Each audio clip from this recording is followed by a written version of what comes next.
There is not one solution to energy, to I agree. power. Yeah. It's going to be all hands on deck. Yep. It's all technologies in use, right? Absolutely. Whether it's storage, whether it's chemical storage, hydrogen or physical storage, or electrical storage that's going to be helping the bridge, whether it's onshore and offshore wind, solar, geothermal. There's a lot of interesting things, but it's not going to be one thing. Welcome to the Intergenius Podcast with Joe Patch IV. I want to welcome everyone to another episode of the Intergenius Podcast. I'm excited today. We have on Dan Baublis. He's the former Chief Engineering Officer with H-Cycle. We're going to get into all things energy, renewable, and hydrogen on today's show. So I'm super excited. Dan, thank you for making time to come on. Well, thanks a lot for having me, Joe. I appreciate the opportunity. And, we've been talking for a number of years. It's always an exciting conversation with you. Thank you. I appreciate it. Well, just as a way to kind of get the listeners and the audience some background, how about just give us a quick roadmap on, how did you get to where you are today, and why engineering? Why was that part of your path? Yeah, okay. It's a long road, but it's a pretty. When you look backwards, you say, "My, what a well-tuned path I've taken." And in reality, a lot of it's just the luck of the draw and being at the right place in the right time. Sure. I've always been a mechanically inclined kind of person, or inquisitive is how things work, and the nuts and bolts, and as a kid taking things apart and then trying to put them together without any excess parts. So it was kind of a natural that, I would go into engineering, and really I studied thermal fluids, which to me is like the most nebulous of engineering. It's like nothing solid here, it's not. And that, of course, leads right to energy. Right. And from the beginning, my transition was started as a service engineer with Babcock and Wilcox. It's a great place to start. You're in the field. You represent the organization. No matter what anyone says, you are B&W or you are GE or you are whatever company at the time. And it sort of, I started to get the understanding that it wasn't just things and knowledge of how to deal with putting things together and taking them apart and fixing them and coming up with new ideas, but it's also the management of the process. And that's something that, I probably could have gone a different way in pure management, and I really enjoy that aspect of it. And when you marry the two together and you follow the progression from expanding my scope from B&W and boilers and power through Stone and Webster and engineering and larger power plants and more diverse, and getting into global work, which is a whole different aspect of it, then to running Intergen's engineering construction office. And now we're putting things together. We're developing projects, but also developing teams. And I really like that aspect of it. And then continuing throughout my career, it's been an expansive career into broader and broader sectors of the industry. Following Intergen, it was I ran CH Hill's global power business for a number of years, which was great because we opened new businesses in new countries and new territories. And to me, I started to learn even more. So it's things and people, and then being at the forefront, being at the interesting bits, I think, are the interfaces between old and new, or between clients and customers. So those kind of three pillars form really my progression. And at the same time, we went from traditional fossil coal through material handling, and then natural gas power plants, and then into batteries. I did a stint with the Vision, which is a flow battery company, and finally, most recently, with H-Cycle, a solid waste to hydrogen. So very much at the cutting edge of technology and new Yeah. businesses and breaking that new kind of ground. So Yeah. it's been a real progression. As I look, it's been ever expanding, and Mhm. the industry has changed, and I think I've kept up with the changes. Yeah. Well, it sounds like you have. I mean, basically, starting kind of where you did and ending up in hydrogen. It's a pretty good journey over, a storied career. I like how you talk about, solving problems, part of being an engineer. It's kind of who you are to some degree. And then, certainly early in your career, that's a real focus. And then as you develop, you talk about management, putting the teams together, getting larger groups of people to move in a synchronized way to solve the problems per the client's directives. And then, kind of that emerging side of new markets and new technologies. Interesting kind of how you kind of walk through all aspects of that particular journey. I mean, that's not something I get to hear a lot here on the show, but certainly having had the opportunity to work with you a little bit, I've kind of seen some of that myself. I mean, as you look at, that journey kind of over time, um, what are some of the moments that stand out to you? What were those moments that I say big wins, big losses, or just those aha moments, whether they, early, mid part of your career or even closer to today? What are some things that stood out that, people should take note on, looking at their own careers? Well, I think I'll give you a couple examples. One is uh, there was a realization uh, as one aspect of my personal development was sort of matured, Mm-hmm, other mm-hmm. aspects opened up. Okay. And so as we saw, well, okay, let's explore the technical side first, and let's get into boilers and coal and all about coal and how it burns and why we use it. Well, Right. and once I got comfortable understanding, I'm pretty comfortable in my technical sphere, but gee, this project management and personal management Right. is now open to me because Yes. I've satisfied one of my needs here is uh, on the technical side. Now this project management and personnel management, and I'm really good at dealing with people, I've found, Oh, and okay. during challenging situations. Okay.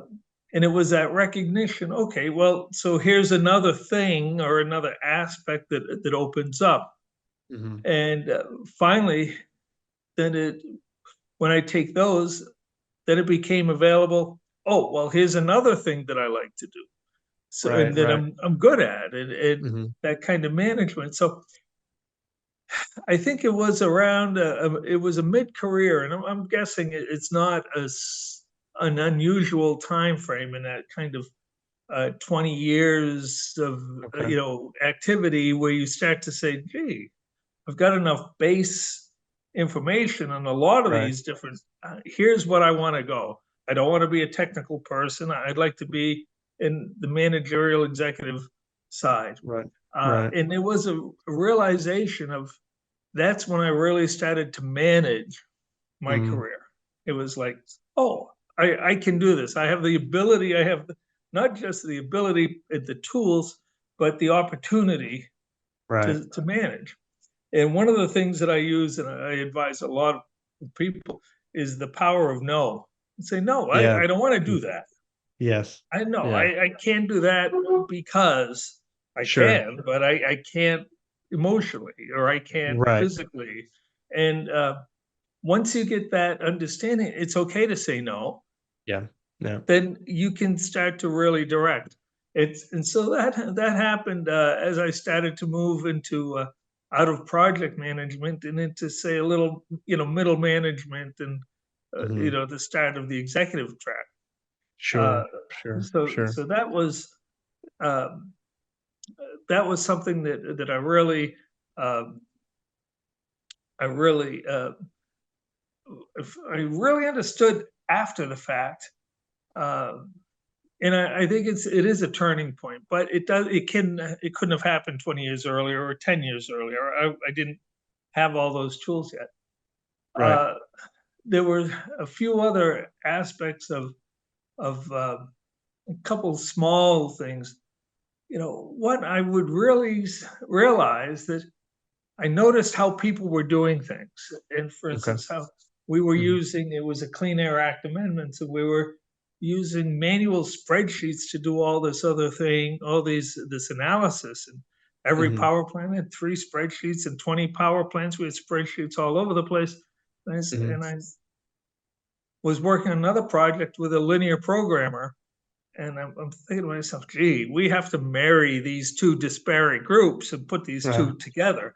And Uh-huh. understanding how to take, and we did. I took this one analyst and one programmer and said, you guys, we need to put this all together. And we came up with this program that was uh, very cost effective and linear.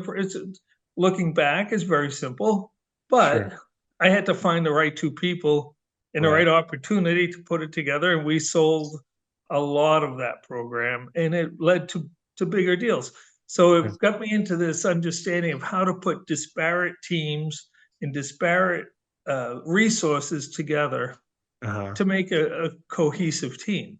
A team of Interesting. all the same people would be, not very effective, right? All of me on a team, it would not be fun. It's not good. Uh, Yeah, yeah, yeah. and all of Yeah. anyone on a team. I mean, and you have to have those Yes. different resources. Yes. Yes. Yeah, yeah. And I think it's a great point that you bring out. I mean, that diversity of thought, I think, is very powerful. And I think that it reminds me of a client that we work with on the recruiting side, where there's two owners to the company, both same worldview, but sort of different ways of attacking problems. And I tell people all the time, one of their superpowers is they just don't have very many blind spots because they're kind of looking in different directions and yet forward at the same time. And it's almost like they're covering each other's back. And it makes a huge difference on how that company is being driven, what the vision and the mission is, as well as the execution of the work, satisfying the clients, et cetera, to continue to scale. They've done really, really well scaling. And it's to me, it's not a mystery because of the point you just pointed out, which is, you've got that difference of thought, different approach, which, it's 1 and 1 kind of equals 3 in those situations. So yeah, that's huge. That's huge. Yeah, you know, it's not only technical. It's cultural diversity. It's Mhm. diversity in all its forms. Mhm. Uh, but the counterpart to that is there's got to be respect, right? The teams Yeah, have to respect someone else's ideas. absolutely. Have to respect that. Well, just because they do it different doesn't mean it's wrong. Right. It's different, Right. Yeah. and managing that is uh, to me again that's part of the fun and understanding. That's what you want. You want Yeah. that ability to do I think you're right. I mean, managing intellectual pride is hard, to your point. But I also think you're right. There's a challenge. I think it can be fun, but that's what creates the edge. And I think good companies have a bit of that edge, and they're willing to embrace it. There are a lot of companies too that are groupthink. To your point, if everybody in the room doesn't just line up exactly like the executive person in the room, then all of a sudden it's a crisis. And what a train wreck waiting to happen. I mean, you've seen it, I've seen it. That's bad news. that. Yeah. Yeah, it's the Yeah. groupthink aspect of it, or you know, uh, no one I've ever worked with or for would ever label me as a yes man or a sycophant. I mean, that's fortunately for them, and unfortunately, maybe you have to tell it like it is. I mean, you need to package it correctly, Sure. but Sure. and I don't want to work for a CEO or for an organization or a manager of some sort that just wants a yes man. Right. It, Right. it's that's that as you say, it's not intellectually authentic, Nope. and it's that there's there's a loss, and I think fewer and fewer uh, executives, more and more executives are getting out of that mindset. As we get away, it's less and less command and control, though it's still there. There's still plenty out there. Yeah, I would say too, I think it's trending away as well. And, I mean, I see it in recruiting all the time, right? People don't leave so much jobs as they do bosses, management structure, leadership, et cetera. And so I think that it's difficult to find professional satisfaction when you have to line up and say yes all the time. When you're allowed to be intellectually honest and have integrity, I think that's where most people find satisfaction in what they do. And that, when you see that, you see high retention too in teams. So to your point, they kind of go hand in hand, although there are some that still have to learn that lesson. So it's that's part of it. Hey, I want to switch gears real quick. Let's talk a little bit about the energy space, right? Let's talk about the power space in particular. What are your, as you look at the United States, you look at where we are today, part of it is kind of looking forward. What are the kind of things that you think about? I mean, I know that you've been through a lot of the energy mix. Certainly, I want to get into hydrogen too, so we'll table that for the moment. But just broadly speaking, what do you see in this country as far as the real problems that need to be tackled on, let's just call it the power gen side? I mean, distribution's a whole other, transmission's a whole other problem. And we can dovetail into that too if need be. But on the generation side, what are the kind of things that you're thinking about? What things concern you? What are the problems that need to be addressed, kind of first and foremost? Well, there's one that's it's less of it's certainly not a technical issue. It's not a power issue, but regulatory certainty. Okay. As let's just take an example: offshore wind. Right. 5 years ago, offshore wind.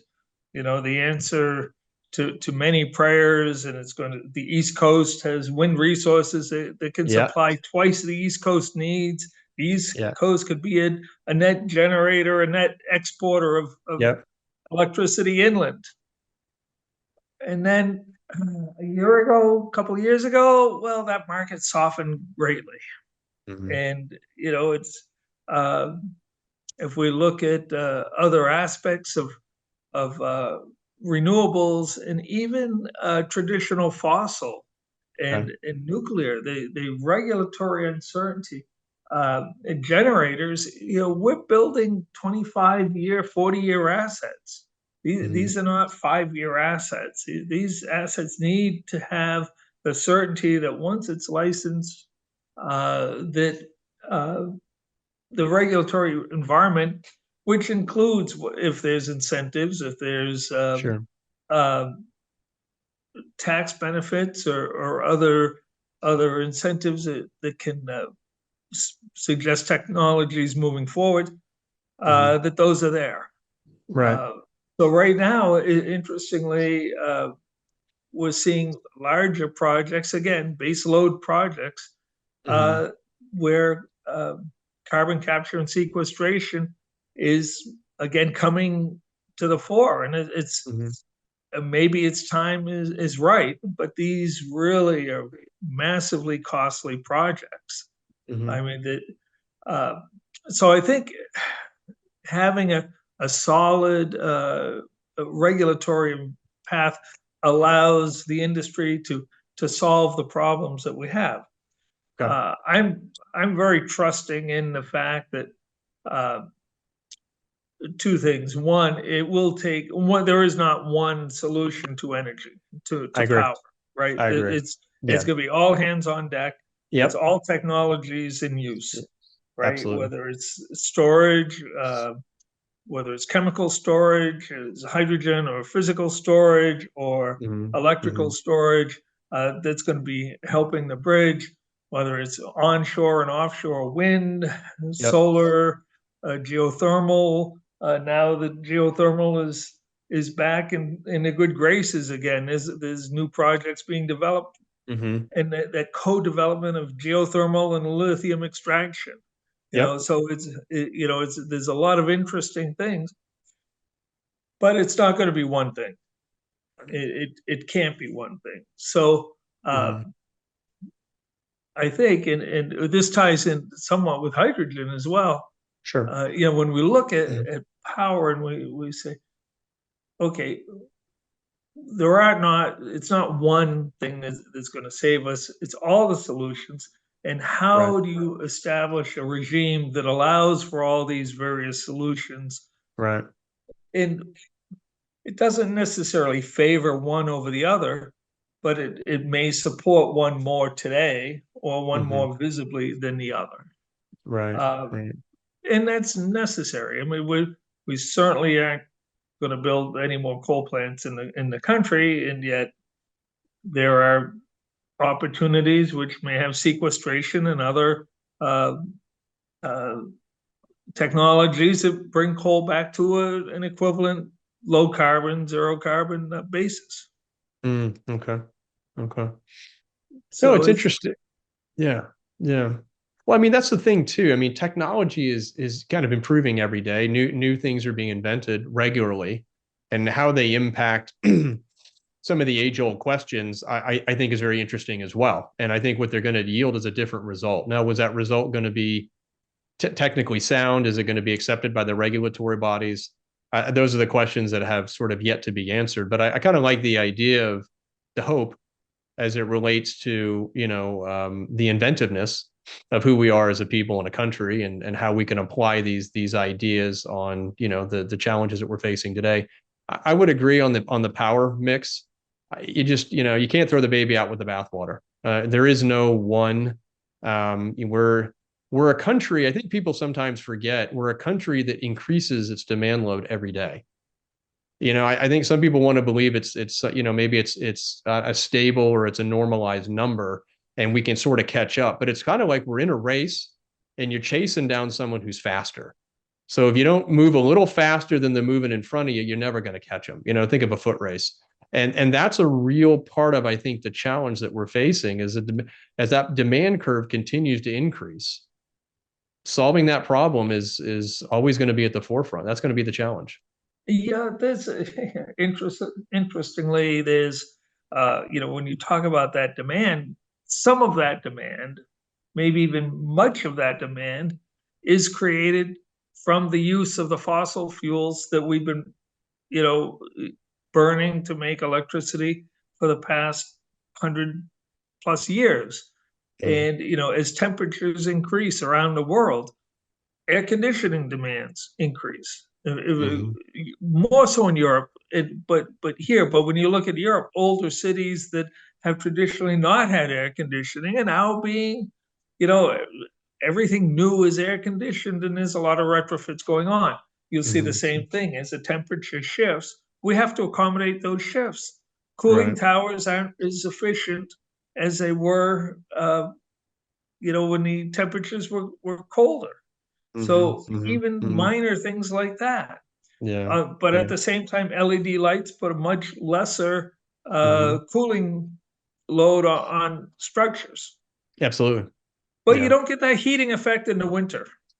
And That's and right. so Yep. Yeah. everything's the law of unintended consequences. Like you say, it's a balance. It's a Yeah. race. Um, Yeah.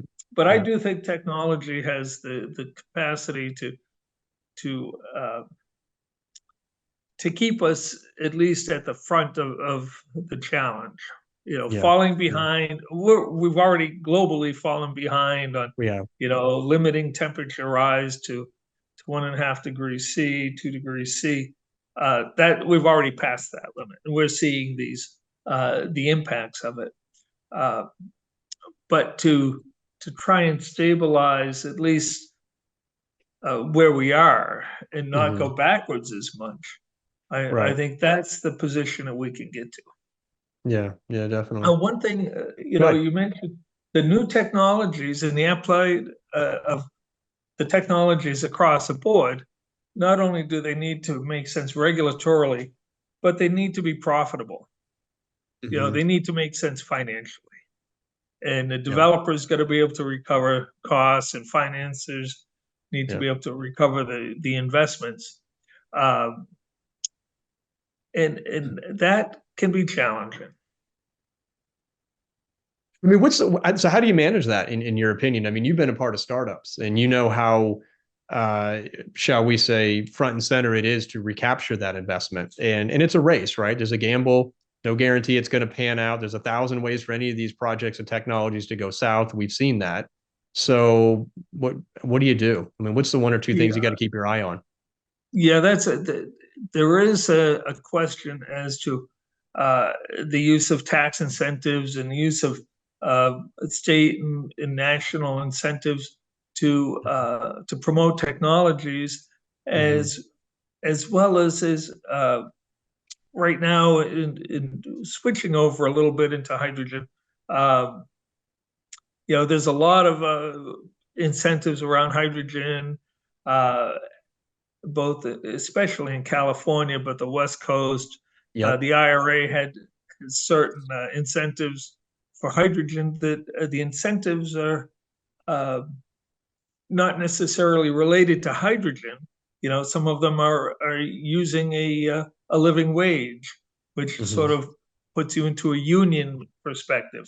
Mm-hmm. Uh, so when we're into some of these incentives, it's really making sure that you're not over reliant Mm-hmm. on Mm-hmm.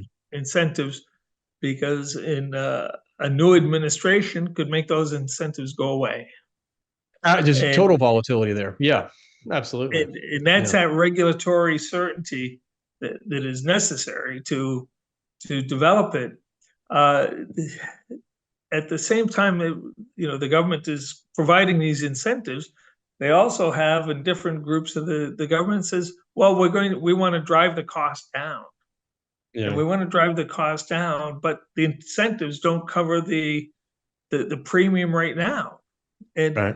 there's a real disconnect at times between, on the one hand, the government has a moonshot target of $1 a kilogram, and many of these technologies today are in a $7, $8 a kilogram for production, $6.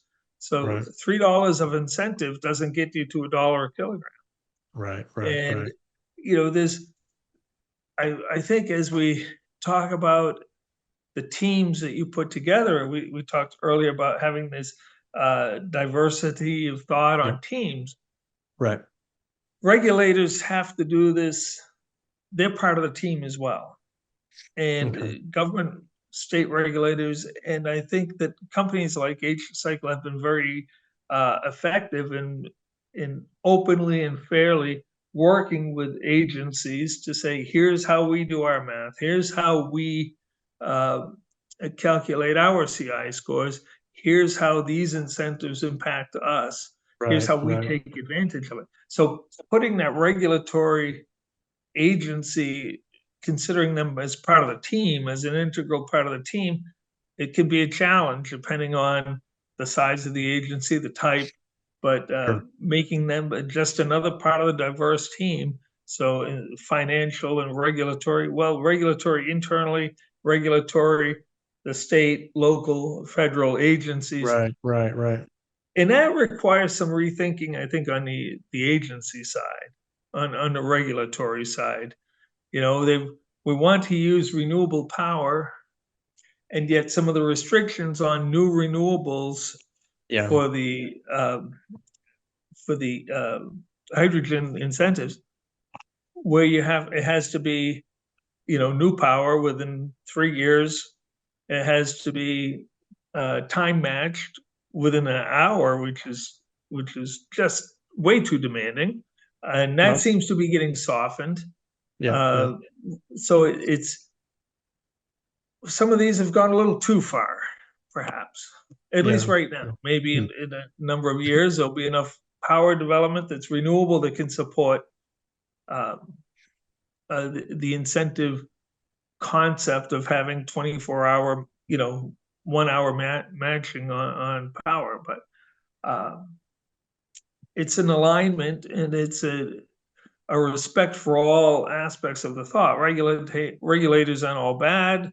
They're not all Yeah. working cross purposes, but they Right. have to be part of the team. So I think the way through it is to work within the system somewhat, um, And it's, you can't start with a $2 billion project. Yeah, That's another thing. You've got to start based on the size. I mean, you do. You traditional do. power plants, $2 billion, different story. $1 billion, Yeah. different story.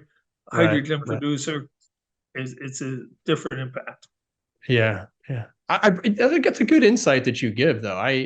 Kind of just listening to you tease that out a little bit about getting the regulators to be kind of on the team and just sort of see themselves in concert as part of that process. I mean, of course, over there at H Cycle, you've got Quentin Foster, your VP of Government Affairs, who's a master at doing this, and has been very successful at it as well. And he was on the show too, so y'all want to check him out, see the past episodes. He's great.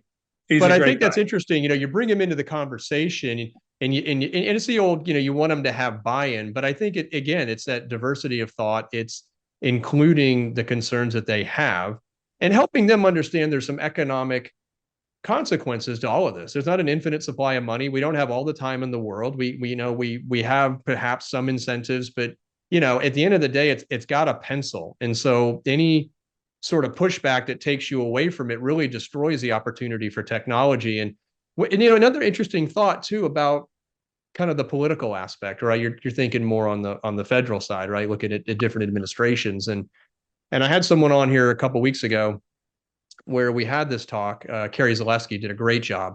And she talked about how it really needs to be a bipartisan issue. She works very, very much on the Hill in terms of regulation. And, I don't care. I mean, this is not a political show, but you're Republican or Democrat, you need power. I mean, unless you want to go back to candles, we need to figure this out. And we're going to be more successful if we work together on flipping that switch. The light comes on, the heat, the air conditioning, as you mentioned. These are kind of human issues. And at the end of the day, it's kind of a big deal. And so it's her goal and her concern, rightfully so. I think yours too. It's an interesting take that you have, that a healthy dose of cooperation around building that, or maybe furthering or deepening the channel in project development, particularly technology development, I think would go a long, long ways, because at the end of the day, it's going to affect all of us. I don't care what side of the fence you're on, So that's a good point. I mean, yeah. I think part of the solution is I look again, if I look at my background, and I've worked for OEMs, I've worked for EPC companies, I've worked for owners. Right. I've worked with the financial side, not as both as consulting, but as part of the team. A regulator who has been a developer understands deeply the impact of regulations. A regulator who's only been a regulator understands theoretically, but maybe doesn't have that personal experience with the squeeze that maybe certain regulations can put on a project. The wrong kind of regulations can certainly kill a project. And so I think having in the regulatory side, and I think Washington is better at it than sometimes states, because the diversity of thought that comes through, having regulators with a lot of experience outside of the regulatory community is important, and gives that perspective that's needed to understand, see, what happens if we do this? What's the real impact? Right. And I think having lived through it gives you that a better sense of the potential impacts that the impact of a regulation could have. Yeah. I mean, that's, kind of like, it's nothing like walking a mile in your shoes. If you've done it, you get it. And the only way you're going to get it is by going to do it. So it's interesting. The whole kind of the sort of cross-pollination, you talked a little bit about that, kind of swinging back to the beginning of the conversation, talking about your career progression and how you've done a number of things. And I don't think anybody's under any illusion that you're successful at the higher executive levels as you have been, because you've done all the other jobs. And so you have an appreciation for being on site. You have an understanding, with the schedules and demands and change orders and the regulation side and teams not performing and teams performing very well. You've been around it all. So when you're kind of at the top and you're orchestrating and sort of strategizing, you have a real feel and a good sense of what works and why it works. And your likelihood for success is higher as a result. And it'd be interesting, if there was a little more crossover on the regulation side, to really benefit the cause as a whole. I mean, it's an interesting thought. Yeah, one we could, I'm sure, tease out for hours if we had that kind of time, right? Well, So there's another aspect. There's people who work in the power business that have never been to a power plant.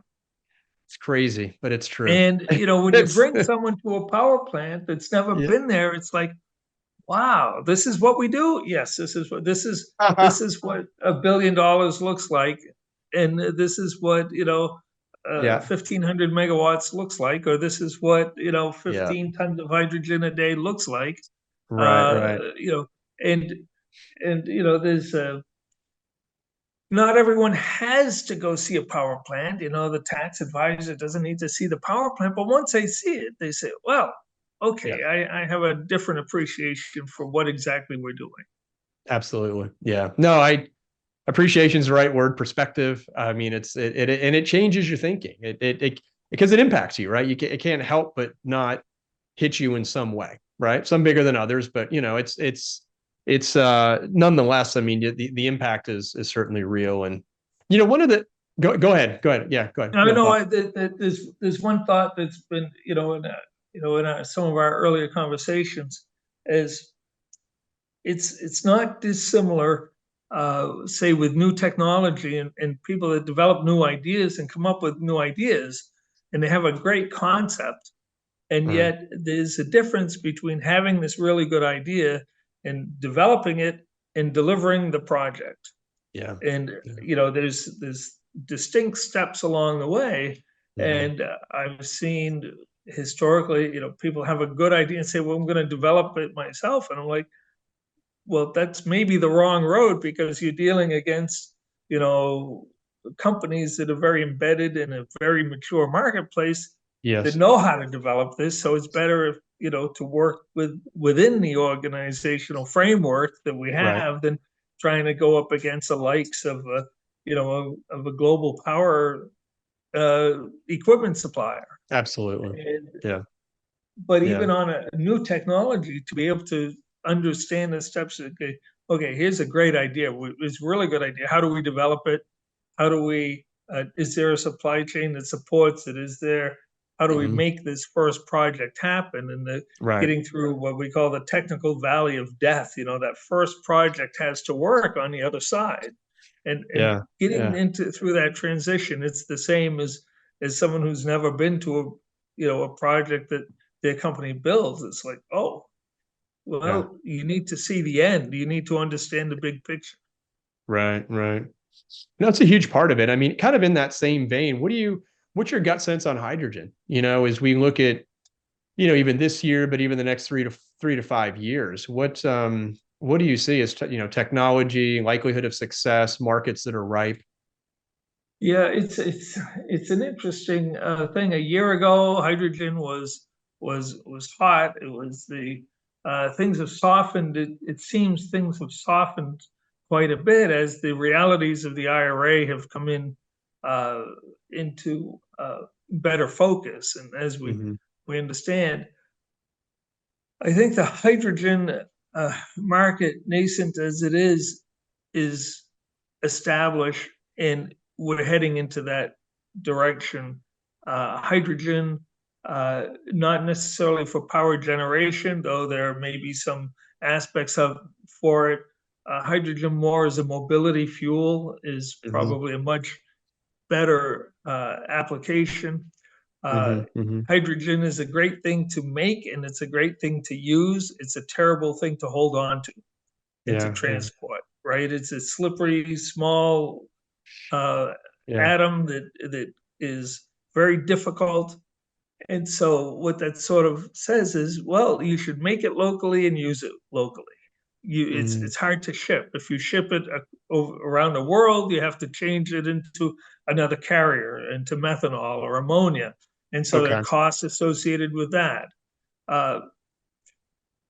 And that the local aspect of hydrogen really does bring you to that mobility market, which is a local market. It's Right. very distributed. It's not a central it's not a central power plant thinking here. Right. So if we look at the biggest markets right now for hydrogen are in the refining industry, supporting low carbon low carbon fuels, in Okay. Okay. zero carbon or low carbon hydrogen, Okay. making SAF or making sustainable aviation fuel Hmm. or renewable diesel, helping Hmm. a lot of the biofuel refineries need Okay. more hydrogen, and Hmm. then in adding zero carbon or low carbon hydrogen to the mix really Hmm. supports that industry. But again, this is an industry that is used to very low cost Hmm. fossil based hydrogen. Yeah, And exactly. they're not interested in $7 hydrogen. They're interested in $2. And they're the ones that really want $1 hydrogen. Right, And right, it's right. very challenging with Yeah. the electric prices where they are, and the cost of renewable electric generation to support electrolyzers. Um, Yeah. Yeah. it's a real challenge. So hydrogen has to go for that higher value, and that's Okay. a mobility market. And what does that mean? It means trucking. Right. Battery electric vehicles are great for cars, but a Class 8 truck or drayage or these vehicles or Mhm. construction equipment, batteries cannot support that kind of energy need without Right. having 25% of your payload in batteries. So Yeah. Yeah. Yeah. in order to do that using hydrogen, uh, the fuel cell electric vehicle market, I think, will ultimately take off. And I think using Okay. hydrogen, uh, a lot of municipal buses, fleet vehicles, point to point, LA Sure. to San Francisco, uh, Hmm. to city, where there's fleet fueling stations. Right. So Right. there's a lot of pieces have to come together. This is probably the biggest challenge for hydrogen is you Okay. need a refueling infrastructure, you need a supply infrastructure, Right. and you need the uh, equipment, the vehicles themselves. And so those things all have to get come together at the same time. Okay. And I think the bridge is supplying uh, the refining industry. Okay. So they'll take out all the renewable hydrogen you can get, but you now have to be near a refinery. Someone in a city that doesn't have a refinery can still support all the buses and all the trucking, but Yep. without that bridge, how do we get the hydrogen? Well, ultimately mixing it into a natural gas pipeline will maybe an Right. interim solution Sure. or an alternative solution. So Yeah. uh, I do see. I'm very bullish on hydrogen. I think that ship has sailed. That to have Okay. a zero emission, zero tailpipe emission, and some technologies, as we said, like H cycle, who are negative CI score um, out of the box. Some low CI score technologies will. There is an opportunity there. Okay. Uh, the other aspect is that hydrogen can deal with the organic matter and waste as well as a lot of biofuels. Okay. Uh, Biofuels used to be just burned, right? We take wood waste and we burn it. Well, Yep. that's kind of a Fred Flintstone solution. They're much Yeah. more delicate, much more, um, you Yeah. know, higher tech, better resource utilization Right. technologies like with gasification or thermal conversion to Hmm. from organic waste to syngas to then hydrogen or to methanol or to ammonia. Hmm. So the supply of biofuels, whether it's organic waste and municipal solid waste, the organic matter and municipal solid waste, or uh, regular agricultural refuse, and Hmm. is available everywhere. And Right, right, right. there are landfills everywhere that need to have that organic waste removed from the landfill. They That's need the already on the diversion. West Coast and on the Yep. East Coast. It's coming Yep. everywhere. Yeah. Yeah. No, I couldn't agree with you more. Interesting how you kind of comment around the geographical, I don't want to say constraints, but components, that you want this to be more distributive. So, where you place one and generate your hydrogen, but then consume it locally is really, and I think that also ties into waste diversion, as you mentioned, landfills, et cetera, because that's also can be done in a smaller, I think, successful geographical market. And I think that's kind of what you guys are looking at. But to me, it makes a lot of sense that, you need to sort of replicate the model, but it would be local geographical models that you would want to, that was the way you'd want to do it. We used to look when wood pellets were first being I remember really those. coming Yep. into for like district heating and for big Yep. schools and universities. Yep. Uh, it was, you had you couldn't cost effectively move this kind of wood waste a long distance. You're Hmm. sort of limited to 30, 40-mile distance of trucking Hmm. before the trucking costs started to eat into, the project returns. Right. And it's the same, I think, with biofuels. So you can only move it so far Hmm. because you're marginally you're taking marginal amounts of energy with every step of the process, whether it's Right. trucking, and so you can't afford.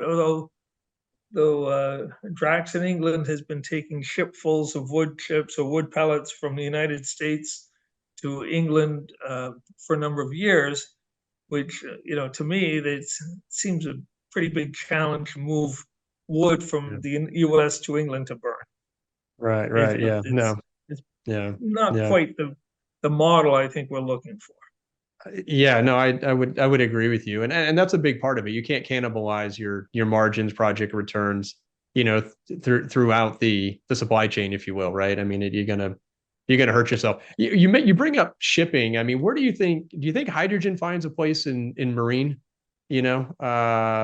Not maybe later down the road. What do you think? I mean, I don't know. I mean, I think of all these ships crossing the ocean, right, every day, and I ask Well, myself, there's got to be a better way to power. But it's I guess when you look at the equivalent on land vehicles, when you look at cars versus Class 8 trucks and big, right, semi trailers, right. 53-foot trailers, that's the same equivalent as you could have an electric boat that's a motorboat or a sailboat. Often these now sailboats, and they have electric drives and Mm-hmm. battery systems and all that. But Mm-hmm. you can't have a battery large enough for an ocean going tanker. Right, And when you look at right. the fuels that are being considered and the export, the hydrogen export in a carrier like ammonia or like methanol, uh, Mm-hmm. for a ship to be able to use those fuels and sort of propel themselves with their own cargo Mm-hmm. is uh, kind of a compelling thought. I am not exactly up to on the mechanics Sure. of what's Yeah. happening in the technology, but Mm-hmm. it's like a train hauling coal that uses coal to you have a pretty unlimited supply as long as there's enough to sell at the other end of the trip. Absolutely. Yeah. Yeah. Yeah. Yeah. I've been curious. You look at the I mean the freight freight liner, ocean liners. You look at the amount of fuel that they use on a regular basis. Trucking is obviously huge in this country.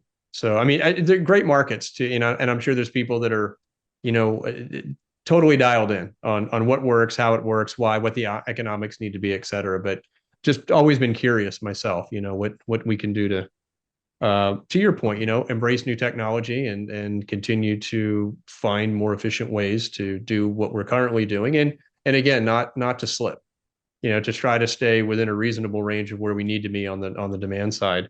One of the questions I wanted to ask you too, just it could be personal or professional, but what's one of the best pieces of advice that you've ever been given? It's something that you might come back to on a regular basis to, as a good soundboard for making sure you're on point, Well, I like asking this question because it could be anything for an answer, and I never know what I'm going to get. Well, I'll answer with an anecdote that I was pretty young in my career, and I was a service engineer with BMW and working with his senior, very at the time senior. Now he was probably my age now. Okay. Construction manager, kind of a rough guy, but what a wonderful man. And and he was telling me, I don't know, we were talking, and he relayed a story to me when he was at a carnival when he was a boy. So that would have been probably now 100 years ago. Okay. And he says he paid his nickel to go in to see this fortune teller, and this old sage old man was there. Yeah. And gave him his nickel, and the man says, always cut away from you, never cut towards you. Okay. Right.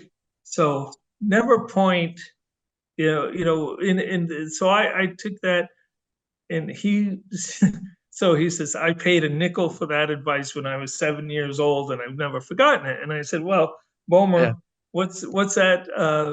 What does that advice means? Yeah. And Good question. he says, well, you develop your own theory of it. And I take a look at this theory. And then number one, and we talked a little bit about, technologies and things that are inherently safe, right? Mm-hmm. Pointing the knife away from you is free insurance. It's very hard to cut yourself when the blade is moving away. It's very hard. And when you talk about walking through a power plant or a refinery or down the street or putting on your seatbelt, the free insurance is doing things the smart way, the right way, cost effectively. Sure. With that thought of how do I avoid getting into problems versus, well, I could take a shortcut and just do this. No, perhaps, 3 extra steps isn't going to hurt. Right. And I like that.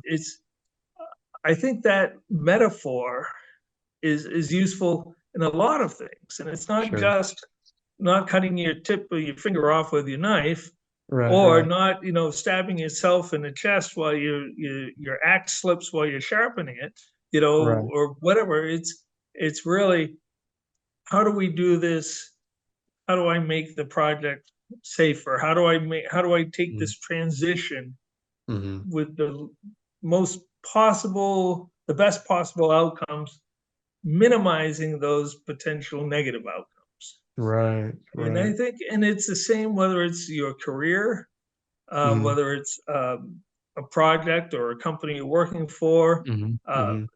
It's what are the pitfalls that you can avoid for free? Right. And if you can't avoid it, how do you manage it? Right. So that would be the second piece of advice that I also later is, avoid problems you can't manage and manage problems you can't avoid. Right. If there's a risk you can't manage, avoid it. If you can avoid the risk, which is again cutting away from you, is avoiding a risk.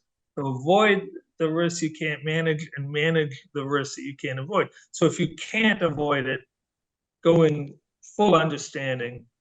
Here's how we move forward. We understand the risks. We've taken appropriately cost or approach or personnel safety, or whatever. So manage the risks you can't avoid and avoid the risks you can't manage. And it's easier to, if you can avoid the risks, it's Yeah. inherently safe. Yeah, that's great. I've never heard that second one. I really like that. That's I mean it's a heads up play. It would presuppose that, you're introspective, that you've given the situation some thought, which doesn't always happen. People sometimes walk into things and then be like, oh wow, I should have considered that possibility. And sometimes we can get squeezed, deadlines can get tight, money gets tight. I mean, there's certainly forces that act upon us that you have to resist. It's way easier said than done. But I think, what do they say? I mean, sometimes was it prudence is the better part of valor, taking that step back to just assess what exactly are we about to embark. And I would say doing that regularly is probably great. Because you keep taking that pulse of, where are we? I mean, maybe there's a spike in the curve that's going to be really, really hard, but you know it and you plan for it, but then it comes back down again, right? Things are kind of more business as usual, and that's okay. Well, I think also you can get lulled into a false sense of security because you walk through the refinery every day and nothing happens. Yeah. And, I think your point of taking an assessment, let's Yeah. take the pulse every now and then. Yeah. Okay, are we really, is this really as safe as we are leading ourselves to believe? Right. And, when you, I go back to the Challenger explosion on the space shuttle, and Yep. we were very comfortable with space shuttles going off, and 15 launches, Yep. and then reality strikes, and it's not safe. It's inherently it's a dangerous thing, and so we make corrections and something Right. else. But that's Yeah. a known high risk area. And many of us have walked around refineries and power plants and industrial sites very comfortable. And we know that on the other side of that pipe is 2,400 pound steam or Right. 1,000 psi hydrogen or Yeah. whatever. It's Yep. but we also understand, and we've done that measurement. We've taken the pulse. We've assessed the risks. Yep. We're here, and we find it acceptable. Exactly. And I think for the most part, going in with those eyes wide open and saying, okay, but don't become complacent. Take the pulse every now and then. Sure. Do the stress test, and I think that industries,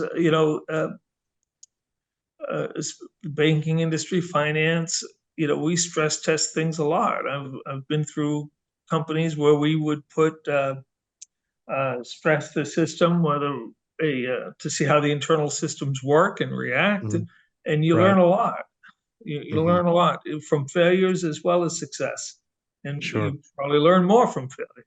Yeah, I think so. I think so too. Yeah. No, that's a great piece of advice. Something I'll be thinking about long after today's show. So I appreciate you. I appreciate you throwing out there. I mean, we're about out of time. We've had a good run. I mean, I feel like we're just third gear right now. But any final thoughts that you kind of want to share with us, on anything that we've talked about, or maybe something that we haven't talked about that's been rattling around in the back of your head you want to throw out there? It's interesting. There's when we look in, when my friend Bomer was a kid and he got that advice with paying his nickel to the carnival barker or and we look and we see today there's an infinite number of ways of doing things. You're not just a mechanical engineer. You're not just a civil engineer or a process engineer or a chemie or whatever.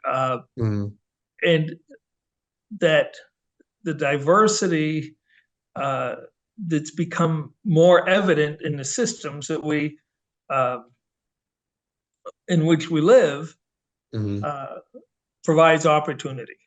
Right. And it's opportunity on the resource side because, wow, that's a different way of doing things. Mhm. And it's an opportunity on the investment in the work side was, oh, gee, let's take a look at this hydrogen trucking. Let's take a look at this Sure.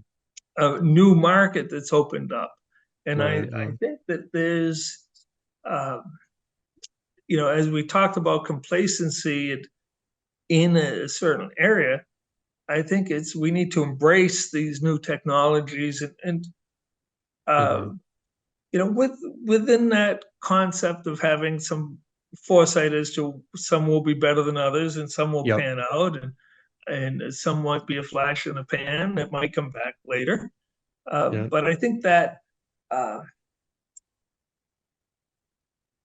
I'm not sure yet we understand how to value all of these smaller technologies that have the opportunity or how Mhm. we regulatorily sustain them or help them grow or how we, there's a lot of programs out there.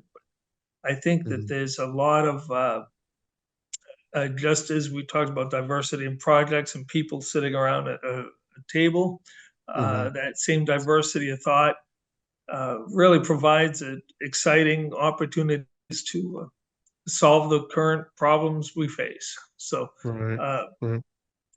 I like it. I think we're not relying on three technologies. Yep. There's an Yep. infinite number of technologies available to us.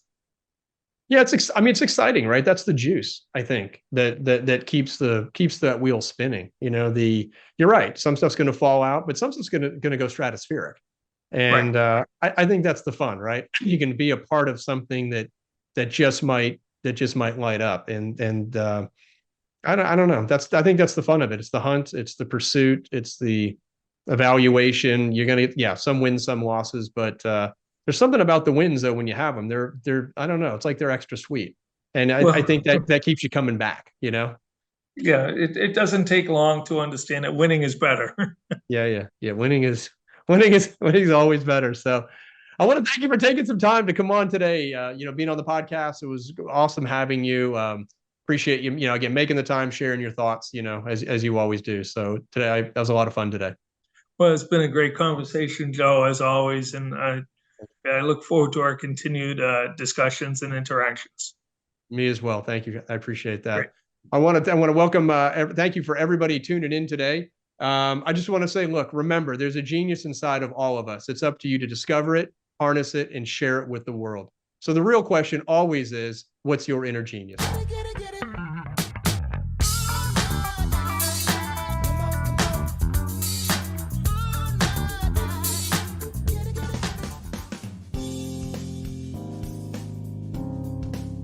This is the Padua Podcast Network. PaduaPodcastNetwork.com.